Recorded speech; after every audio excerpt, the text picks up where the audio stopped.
سلام بیننده گرامی، طاهری سفر هستم و تا 15 دقیقه دیگر در برنامه خبری و تحلیلی اخبار آزادی شما را همراهی میکنم. امروز پنجشنبه 28 می است و نخست نگاه به سرخط چندی از موضوعهای برنامه. بادی سخت و ترسناک بامی خانه ها را در دوشنبه برکند، ماشین ها را زیر درخت ماند و مردم زیادی را به نیروی برق گذاشت. بعد حمله آمریکا به تأسیسات نظامی در جنوب ایران، دونالد ترامپ گفت تا امضای سازش بین دو طرف هیچ تحریم علیه ایران را سبک نمی کنند.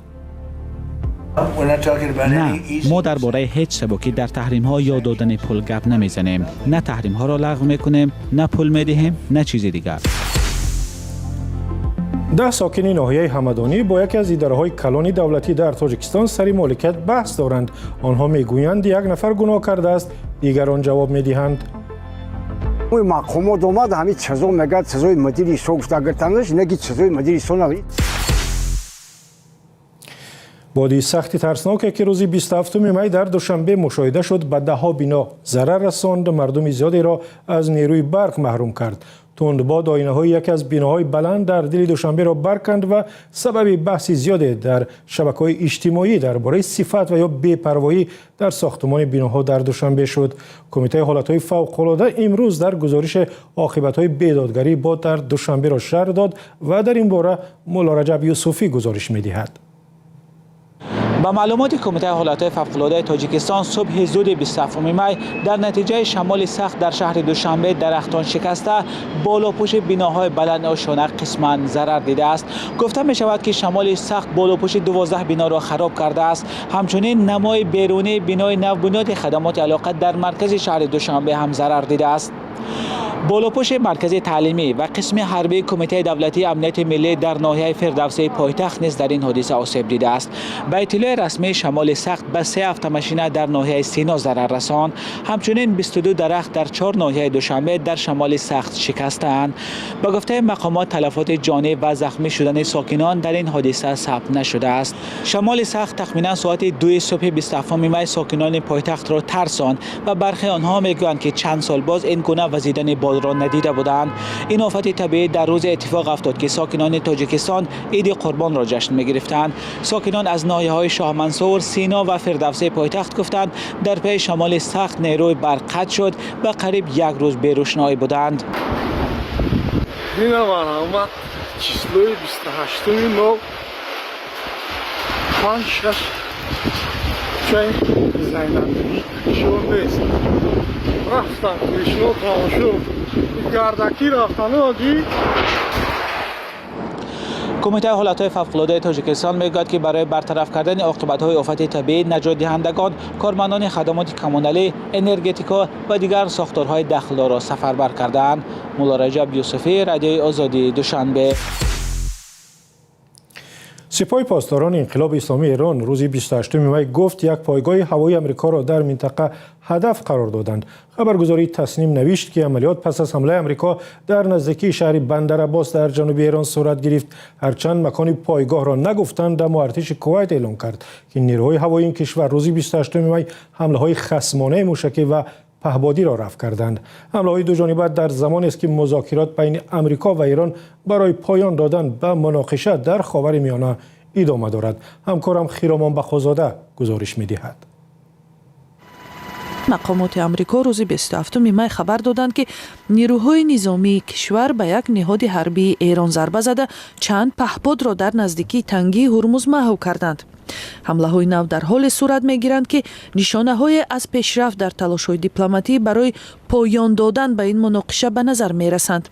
مقامات بلندپایه آمریکا که نخواستند نامشان فاش شود و خبرنگاران گفتند که پایگاه مورد هدف می توانست برای نیروهای آمریکایی و کشتی‌های تجارتی در این آبراه استراتژی خطر ایجاد کند. تا آغاز جنگ در آخر ماه فوریه 20% نفت و گاز جهان از همین راه به بازارهای جهانی می رسید. یک مقام گفته است نیروهای آمریکا 4 پهپاد قاتل ایران را سرنگون کردند و به یک مرکز فرماندهی زمینی در شهر ساحلی بندرعباس که به پرتاب پهپاد دیگر آمادگی میدید ضربه زدند. بندرعباس در جنوب ایران در ساحل تنگی هرمز یکی از مهمترین راههای киштиронии ҷаҳон воқеъ аст. мақоми амрикоӣ гуфтааст, паҳподҳои эронӣ дар атрофи тангӣ ё гулӯгоҳи ҳурмуз таҳдид эҷод мекарданд. ӯ афзудааст, ки ин амалкардҳо мутаносиб, комилан мудофиавӣ ва бо ҳадафи ҳифзи оташбас сурат гирифтанд. баъдан фармондеҳии марказии амрико бо нашри баёния ва тасдиқи ҳамлаҳо гуфт, паҳподҳои қотили Эрон дар атрофи ҳурмуз таҳдид эҷод мекарданд ва зарбаҳо барои нигаҳдории оташбас буданд. дар ин байн Доналд Трамп, раиси ҷумҳурии амрико, дар посух ба суоле дар бораи эҳтимоли таҳримҳои зидди Эрон ва фурӯши нафти он дар бозорҳои ҷаҳонӣ ба хабарнигорон гуфт: نه، ما درباره هیچ سبکی در تحریم ها یا دادن پول گپ نمیزنیم. نه تحریم ها را لغو میکنیم، نه پول میدهیم، نه چیز دیگر.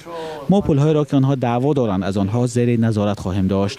هر وقت رفتاری درست کنند و کاری لازمی را انجام دهند، ما اجازه میدهیم پول هایشان را بگیرند. اما حالا این کار را نمیکنیم.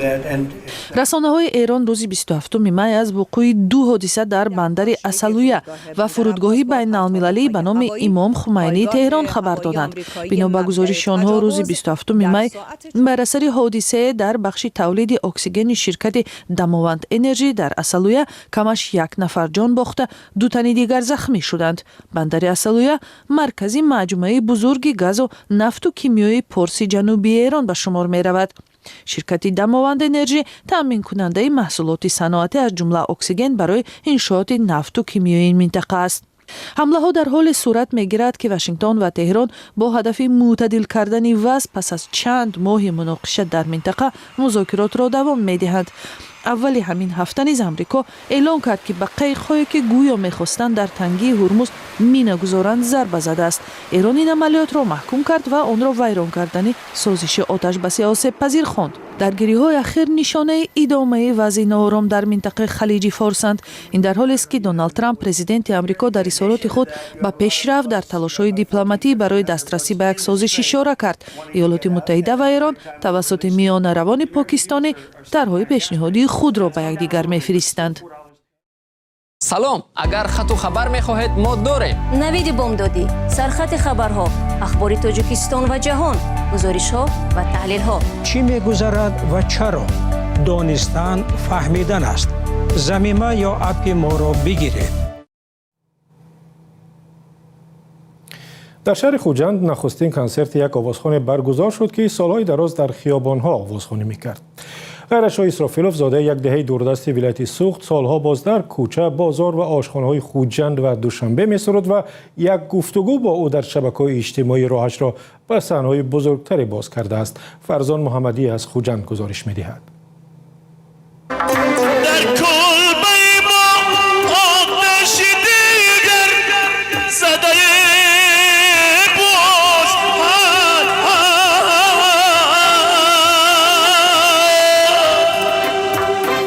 ғайратшоҳ Исрофилов солҳо ин лаҳзаҳоро орзу мекард. саҳнаи калон, бинандагони нишаста дар толор, дастаи ҳунарӣ.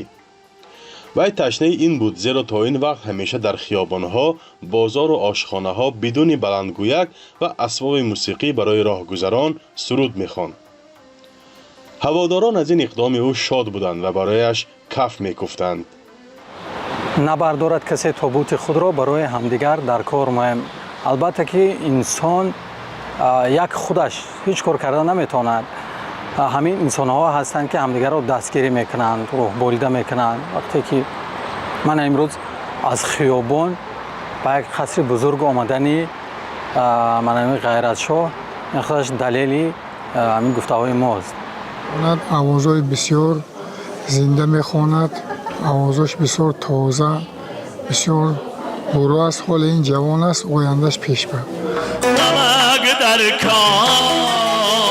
ин овозхони 42 сола фориғултаҳсили факултаи санъати шаҳри Хуҷанд аст, вале ба гуфтаи худаш ба сабаби тангии рӯзгор натавонист пештар ба саҳна роҳ ёбад. вай ин касбро аз падараш мерос гирифтааст. ҳамакнун ин овозхон ният дорад, ки бо дастгирии мардум ба зинаҳои баланди ҳунар расад.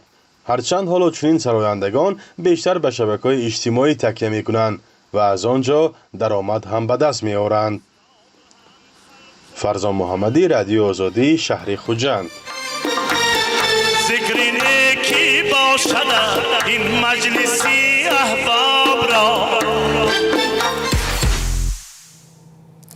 از سعود میرویم به ختلان. یکی از اداره‌های تامین کننده نیروهای قدرتی و امنیتی تاجیکستان مراجعت 10 ساکن ناحیه همدانی را به اساس نامید.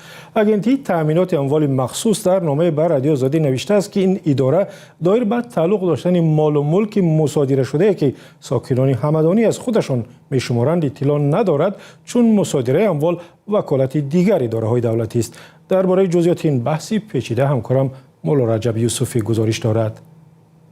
در اینجا تا 3 سال پیش مال و گاو این مردم نگه داشته می شد. حالا این مکان دیگر از آن ساکنان نیست. مکان نگهداشت مال و گاو در دهه چوبک ناحیه همدان قرار دارد.